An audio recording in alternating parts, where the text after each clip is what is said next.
Good morning and welcome to your Farm and Home Show. My name is Joanna Coles, and this morning we're visiting with David Knopf. He's with the National Agriculture Statistics Service as a regional director there. Welcome, David.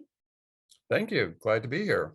Well, I'm glad you're here today because today we're going to talk about something that I feel like is very important. I know that I utilize these numbers in Warren County, and that's the U.S. Census for Agriculture. I'm glad that it's of value to you because it's very important to me as an individual in agriculture too.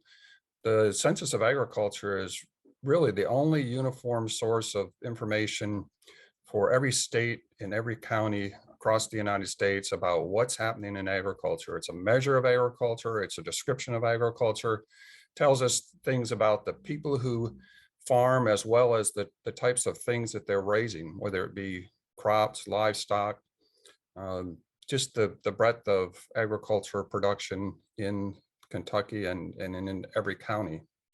The Census of Agriculture is once every 5 years. So we get a measure at that 5 year interval of what's going on in agriculture at that time. We can look back and then compare trends.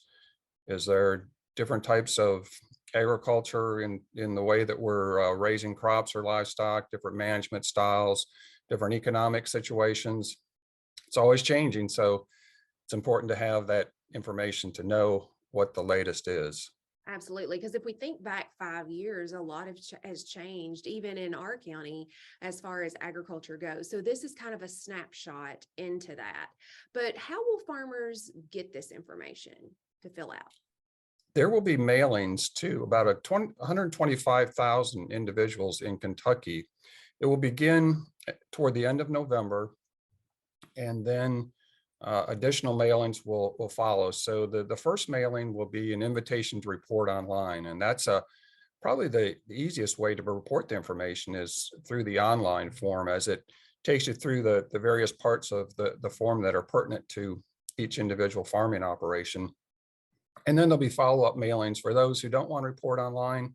In early December, there will be paper forms that will be mailed, and people can respond either online at that time, or they can use those paper forms to turn the information in. The deadline to report is February 6th. And it's not that complicated to complete. It's basic information. Some of the things might not pertain to that particular farm or farming operation, and they can just click not applicable or skip that, right? That's right. There will be sections in the form that probably don't apply to their particular operation. And yes, those can be skipped. Um, it's pretty much dealing with the production of crops or livestock. But there are a couple sections on economic information, expenditures for various types of activities on the farm, feed, fertilizer.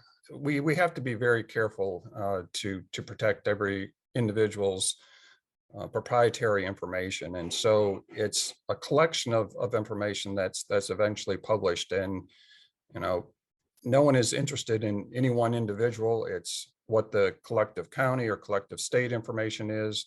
So I hope that people won't let the fact that they're concerned about their privacy prevent them from providing information about their particular operation.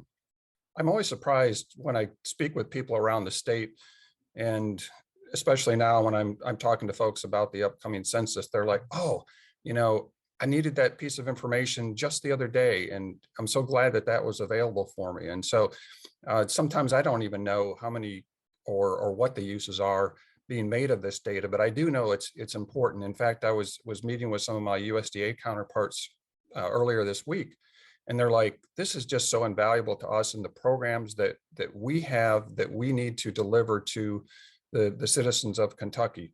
We just have to have this information in order for us to be able to execute our programs, administer our programs."